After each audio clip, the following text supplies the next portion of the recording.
Welcome to Choice Classic Radio. Like us on Facebook, subscribe to us on YouTube, and help keep this show alive by donating at choiceclassicradio.com. For more of your favorite old-time radio shows, join us on our companion podcast, Choice Classic Radio Detectives, where we bring to you tales from the greatest detective shows the golden age of radio had to offer. And now, with 126 episodes made, broadcast on NBC Radio from 1955 to 1958, we bring to you X-1. The National Broadcasting Company at this time wishes to thank the editors and publishers of Galaxy Magazine for a special award which has just been presented to the program X-1. The award cites X-1 for the outstanding adaptation and the original method of presentation of adult science fiction stories to the vast audience that has shown increasing interest in this newest form of journalism. The NBC Radio Network is proud to receive this citation on behalf of X-1. NBC is also happy to acknowledge the enthusiastic response and support of the listening audience to this program. Your many letters of encouragement and constructive criticism are always gratefully received. Your criticisms carefully noted, and whenever possible, your suggestions acted upon. Please listen at the end of this program for a special free offer. And now, X-1.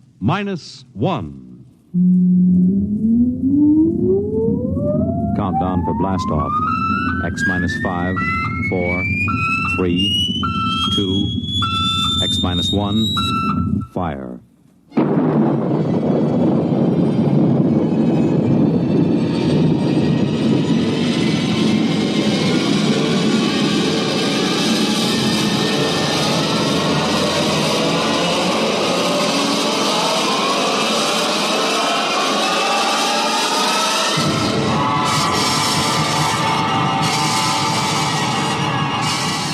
From the far horizons of the unknown come transcribed tales of new dimensions in time and space. These are stories of the future, adventures in which you'll live in a million, could be years, on 1,000 maybe worlds. The National Broadcasting Company presents X minus 1.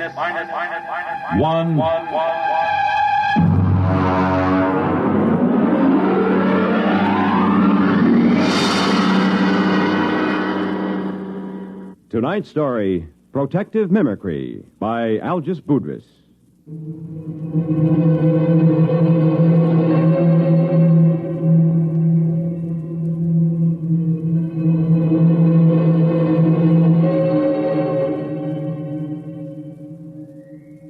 Frankly, I think I'll probably have to take my expense account clear up to the Central Gallic Civil Service Board.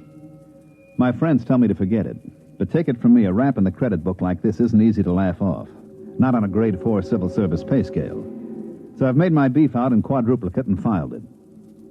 Usually a special agent in United Galactic Federation's Department of the Treasury, Investigations Division, Currency Section, doesn't have much trouble with his swindle sheet. But this one's a corker. To understand, you gotta know how they make the stuff. The Ungallic Mint is in New Geneva on Canopus 3. I remember I went around with the 40 Deci credit tour when I first joined the staff. The guide was a cute little brunette from one of the Rim stars who was later fired following an annual Pan Solstice office party. I didn't pay much attention to her spiel. She was dressed in the new neo-Minoan style, but I got the general idea. This is a demonstration machine, of course, but you will notice the indestructible fiber coming off that spool at the right. It goes into the slot in the machine there. Now, if you'll pass along, you see it goes between those two rollers through 6 or 7 chemical baths. No, I'm not sure what chemicals. That's restricted information. It's stamped, analyzed for flaws, dyed, and then run through this unit here. This is the most carefully guarded part of the process. The unit is removed from the plant each night and locked in the deep space vault on the satellite station directly overhead. After the strip emerges here, it is chopped into convenient lengths and carefully removed into armored cars. It is called money. What does that secret unit do? Well, that's a very good question. You see, the currency is non-defaceable, fireproof, immune to wear, weather, and water. But the most important thing is an electronic pattern impressed into the fiber by that secret pattern. You all know when you cash a bill, it is passed over an electronic plate that reads the pattern. If the serial number and the pattern match, well, but if they don't, well, first I'll put an ordinary credit note over the beeper. There. Perfectly good. Now, a simulated counterfeit bill without the electronic pattern. Well, now, that wouldn't fool anybody long, would it? Could anybody duplicate that electronic pattern? Well, that's a very good question. Only the government has the equipment to put that in. Your currency is safe and sound. Don't you worry about that. Are there any more questions? Yeah. How about a drink after the tour? Well, Oh, that's a very good question.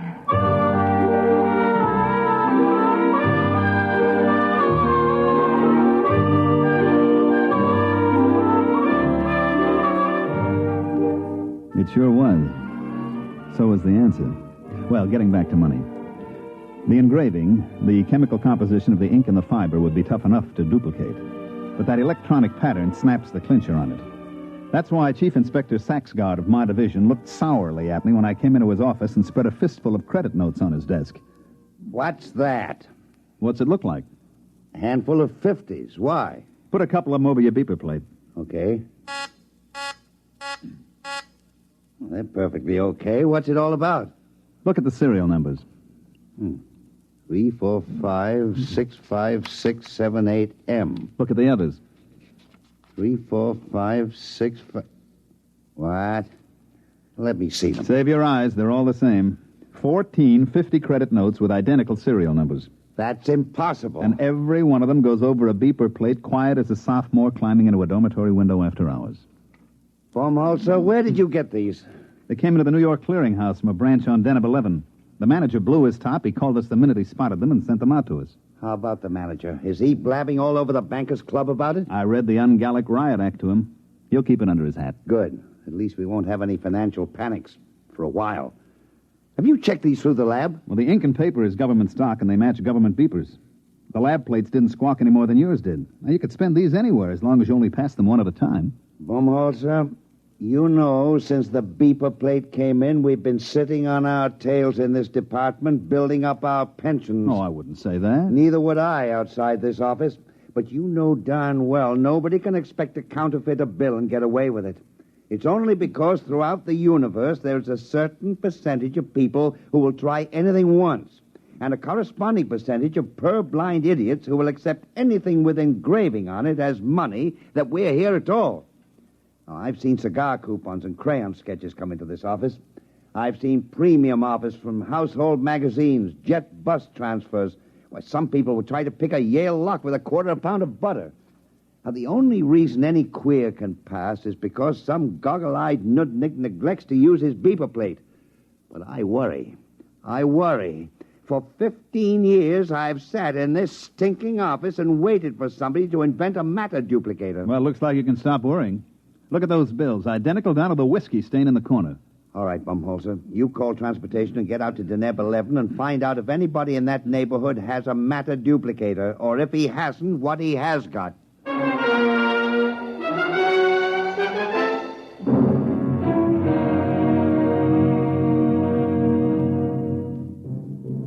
I picked up the department shuttle to the satellite and made fair connections up to Deneb 11. It's a 4-day run on drive, and I get free fall 6, so I was glad to hit the port in Glub, which, so help me, is the name of the only city on the place. Deneb 11 is what we call in the department a mud ball. It's a jungle world with an atmosphere like a swatch of Harris tweed. I was smoking a cigarette when I got off the shuttle, and the air I pulled in made the smoke taste like well-decayed leaf mold. I was wringing wet 2 minutes after I left the air-conditioned port.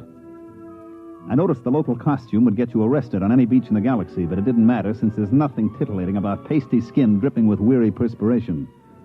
I checked in with the regional office and found the resident agent tinkering with his air conditioner. Hi, Baumholzer. You know anything about the sealed power pack on this condenser? Yeah, if you keep banging at it like that, you'll crack the seal on the atomic shielding, and your posterity will thank you. 3 heads at a time. Oh, I guess I better not fool with it. Now, take off your pants and pull up a chair. I don't mind if I do. Is it always this humid? Oh, no. In the hot season, it's worse. I'd send for a replacement part, but the fax line isn't too reliable. The last time I sent for a sealed unit, they shipped back an overaged sea lion. Yeah, I know. I was on Polar Station on Ganymede when my heater element broke down. I faxed for 3 feet of element, and they shipped me back 3 fetal elephants. Yeah. Well, I suppose you're here about the queer bills, huh? Yeah. Got any lines on it? Well, my orders will lay off and let the central office handle it. Be my guest. Any ideas? No.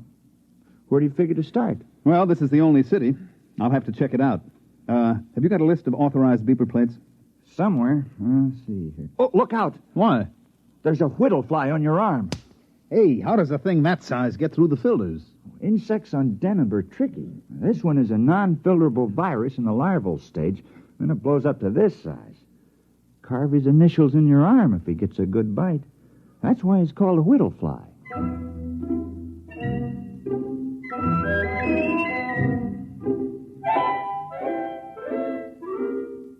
The whittle fly was only one of the darlings that made the fair city of Glub a garden spot.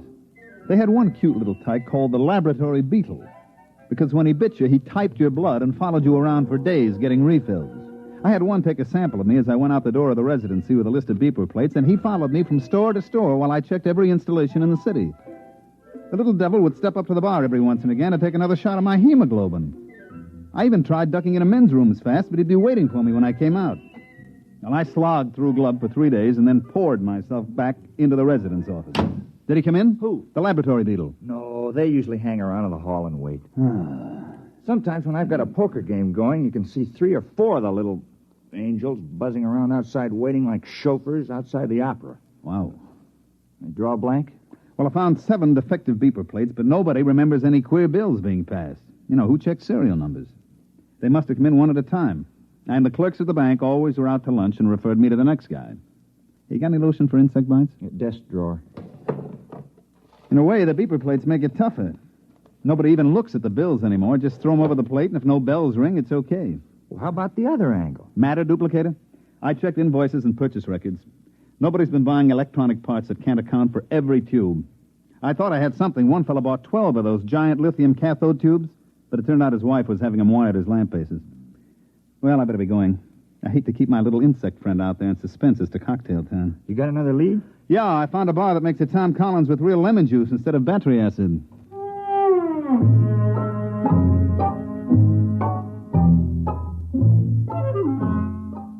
I managed to duck my lab beetle in a revolving door. He went around twice and shot out into the street, so I settled down at a table at the bar and tried to make believe that I couldn't taste Den of 11 atmosphere in my Tom Collins. I was chewing on an ice cube when I looked up. Mr. Baumholzer? That's right. I want to talk to you about money.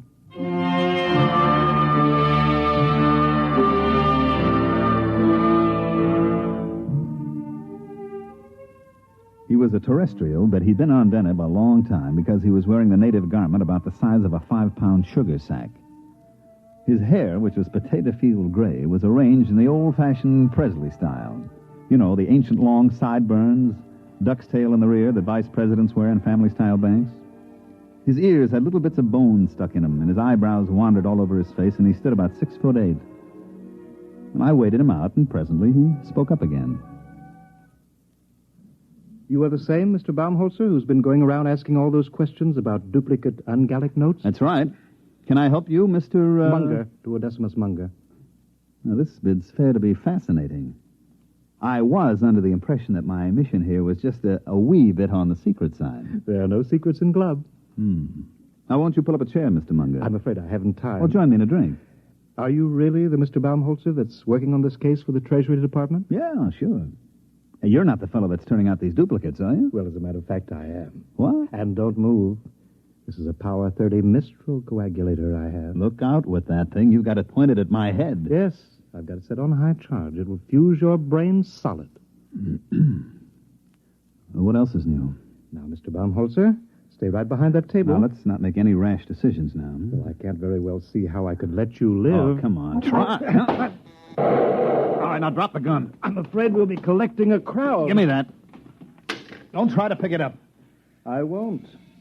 I had something completely different in mind.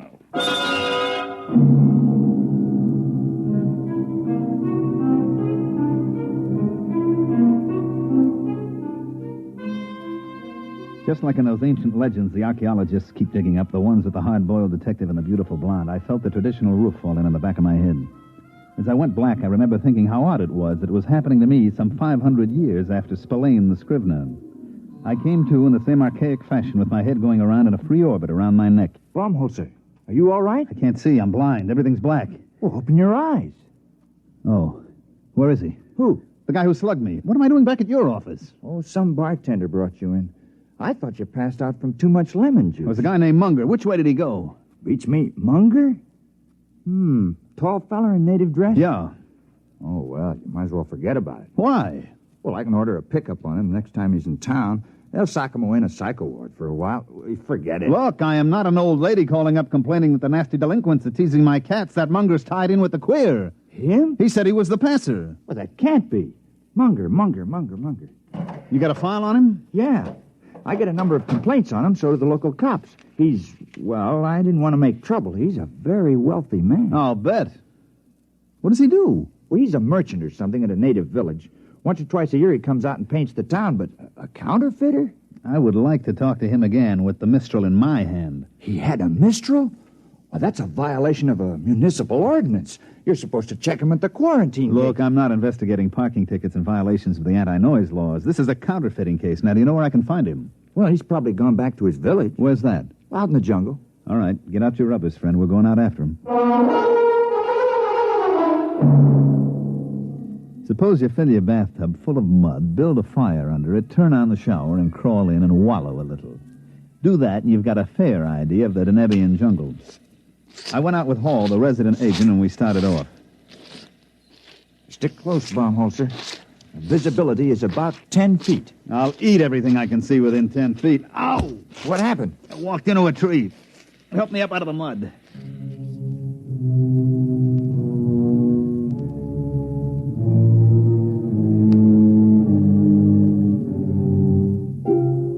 We puddled on for a couple of hours. The rain was so thick I didn't see the trees until I bounced off of them and sat down in the warm mud. I reflected as I struggled to my feet what a terrible waste.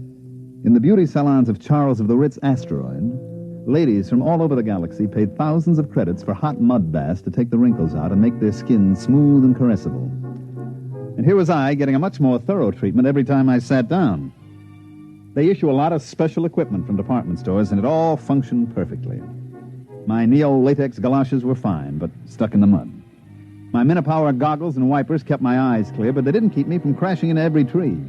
My leak-proof sportsman's flashlight stayed dry as a bone, but powerful as it was, it couldn't light up more than 3 feet in the pelting rain. Paul, the resident, led the way, consulting a compass and a waterproof map, and finally we stopped, and I noticed that there wasn't any rain coming down on me. It's a rain shelter. The natives build them. Kind of them. Well, they're on all the trails. If you go more than a day in the rain, you go punchy from water drumming on your hat. I believe it. Well, now, don't sit down. You'll sink in. I don't know. Theoretically, a broader base should keep you from sinking like snowshoes. Well, also increases the suction. I'll stand. How far's Munger's village? Well, either 2 miles or 22. I can't read the map very well. Hey, wait a minute. Listen. Well, that's the rain. No. You hear that squelching? Somebody's coming. Oh, yeah. From over there. Natives? Maybe. There he comes. Well, we've got first pick on the shelter. It's a native tradition. First come, first dry. Yeah, there's somebody out there, all right. Who's there? Who is it? A friend of mine, Mr. Baumholzer. All right, Munger. Where did you come from? Don't move. I have several friends pointing long spears at your kidney.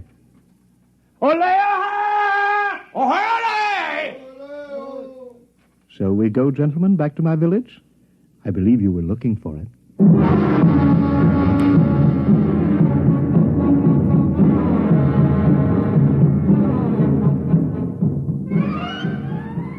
Munger was so intent on me that he didn't seem to notice as Hall sidled off into the darkness, and when he did, he set up a desperate cackle. He had a few of his fraternity brothers chase down the trail with spears waving wildly, but they came back murmuring some kind of a Choctaw, which seemed to carry the implication that Hall had gotten away like a big-bottomed turtle. Well, Mr. Baumholzer, your companion's action has saved your life for a while. Yeah, he'll bring back a platoon of Marines, and they'll reduce that village to a bullion cube. We'll just have to hold you as a hostage in case help should arrive. Thanks. At any rate, shall we get back to the village?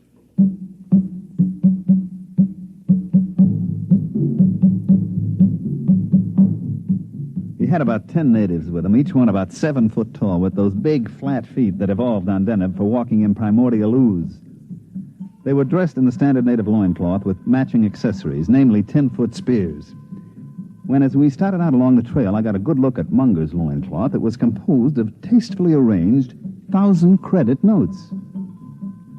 Well, by the time we got back to the village, the rain had stopped. The humidity, of course, was still 120%, and the only difference was that the moisture just loitered around rather than actually falling. There was some kind of a clam bake going on in the village. The natives were pounding a couple of drums, and as far as I could see, getting rapidly stinko on some kind of jungle juice that they passed around in huge gourds.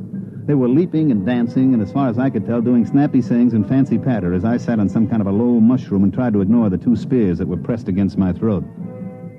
It felt as if a nervous barber was trying to shave me with his razor tied on the end of a 10-foot pole. After a bit, Munger strode up to me with all the dignity of the lord of the jungle, and he waved the spears a foot away, pulled up a mushroom, and sat down. Actually, you know, that wasn't a native rhythm at all. The original Danubian music is a kind of quiet, flute-like melody, something like Mozart. That didn't sound very flute-like. Yes, I know. One of the first terrestrial anthropologists out here to study the Denebs took recordings of their music, and then to be polite, he played them in a few recordings that he'd made on an earlier field trip. Unfortunately, they were from that lost rocket colony on Ceres. Their music was a degenerate ancient form called, I believe, Roland Rock. The Denebs liked it. And they've been doing it ever since. What's the party? They're propitiating the tree. I don't know why. It's never failed yet. But they're very conservative. They've got to go into this act every night before I can do my stuff. It lasts all night. Want a drink? No, thanks. Oh, I wish I had a fifth of something civilized. I've been drinking this native swamp water for much too long.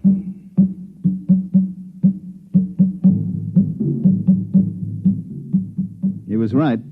They kept it up all night, and I sat trying to figure out in which hut Munger kept his machinery to make those duplicate bills. Finally, the weak light that passes for dawn on Deneb came up, and the natives quit hollering.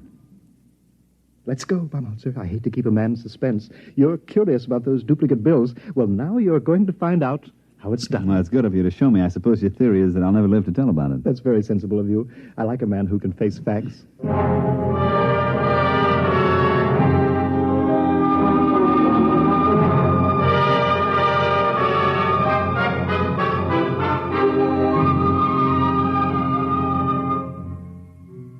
We walked across the mud square to the base of a tremendous tree, which I gathered was the guest of honor for last night's shivaree. I still couldn't see the connection, but I was willing to wait. The natives sat around in a deathly hush, and Munger and I stepped forward. You notice? Nothing up my sleeves. As a matter of fact, no sleeves. And not much arm, either. Now, I take this 50-credit note. Care to examine it? Oh, I've seen it, and 14 others like it. Yes, I only use a 1,000-credit bill when the natives need new loincloths. These 50s are a lot easier to dispose of. Oh, I don't know. I traced them to you. But that was a mistake. One of my contacts got a little greedy, spent too many bills in one place. All right. Now, I used to have the natives make a loud noise, but I'll use your gun instead here. You see, I take this bill, folded, so, and so, and so, and there. What are you making a paper plane for? Just watch. I raise the note in one hand, I aim at the tree, and I fire your gun up in the air. Like this.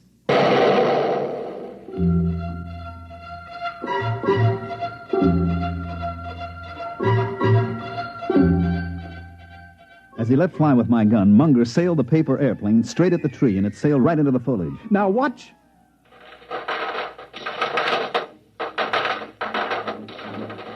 The bill came sailing back out of the leaves, and right behind it came another one. And then the air was filled with paper planes, squadrons, wings, armadas of paper airplanes, each one made up of a folded 50-credit note. They sailed out over the whole village, and Munger set the natives to collecting them and bringing them back. There you are. There'll be several thousands of them. Look. Genuine. Absolutely genuine. And I suppose they'd go over a beeper plate without a tinkle. Startling, isn't it? Protective mimicry. Yes, precisely. You know, I discovered this tree 6 years ago while I was attempting to evade the clutches of the law on a confidence rap. I swung an axe at it to blaze a trail. And 50 axes came bouncing back at me. Well, I never heard of any plant developing mimicry to this extent. I know some plants and animals assume dangerous life forms as a camouflage, but this... Mm-hmm. Well, I'm not a botanist. All I know is that you scare the tree with a loud noise. You throw something at it, and it duplicates what it thinks is the danger.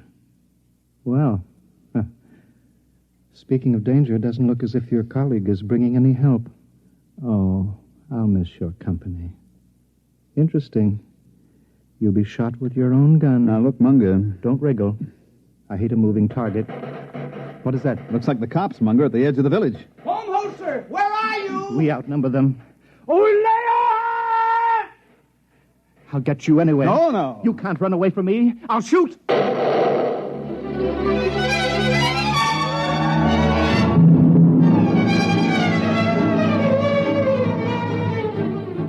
I broke for the other side of the square, and just as he shot at me, I tripped over a pot and went flying smack into the tree.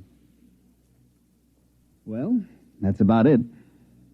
Here we sit in the spaceport on Deneb 11, and I'm darned if I'll pay our transportation back until I hear that the office is going to okay my expense account. Munger? Oh, he's in jail at New Alcatraz. Once he missed his shot at me, it was all over. After I fell into the tree, he didn't stand a chance against us. That's right. Us. All 168 of me. Right, Ed? Right.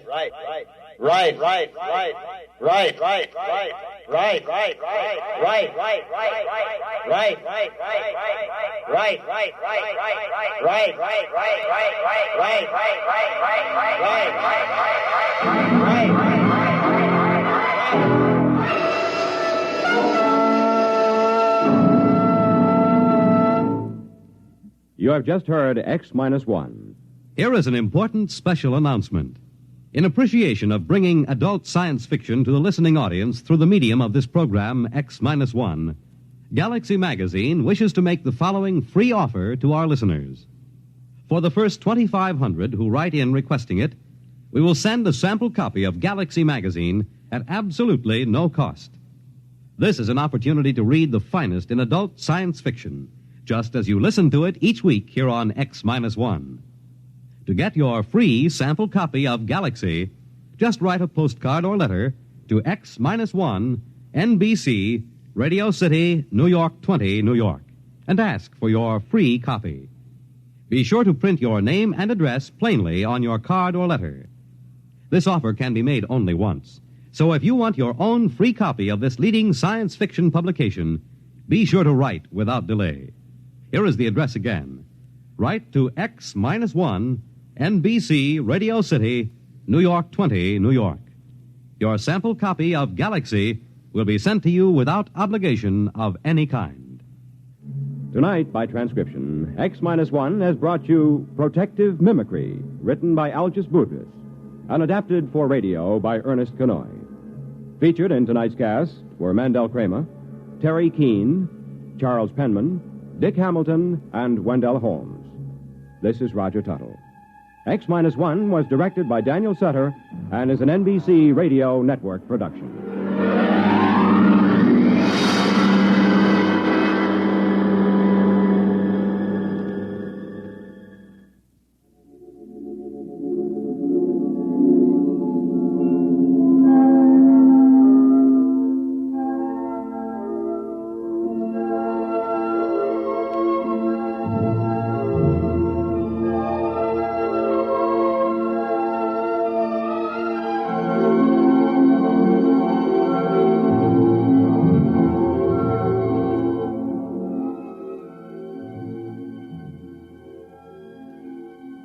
Remember, for your free sample copy of Galaxy, just send a postcard to X-1, NBC, Radio City, New York 20, New York. Now be sure to print your name and address plainly on your card. This offer can be made only once, so if you want your own free copy of this leading science fiction publication, be sure to write without delay. The address again, X-1, NBC, Radio City, New York 20, New York. The Roaring Twenties in song and story. Hear Gordon MacRae in The Best Things in Life Are Free tonight. That concludes today's episode. We'd like to thank you and remind you to donate at choiceclassicradio.com. Remember, your donations make episodes like this possible.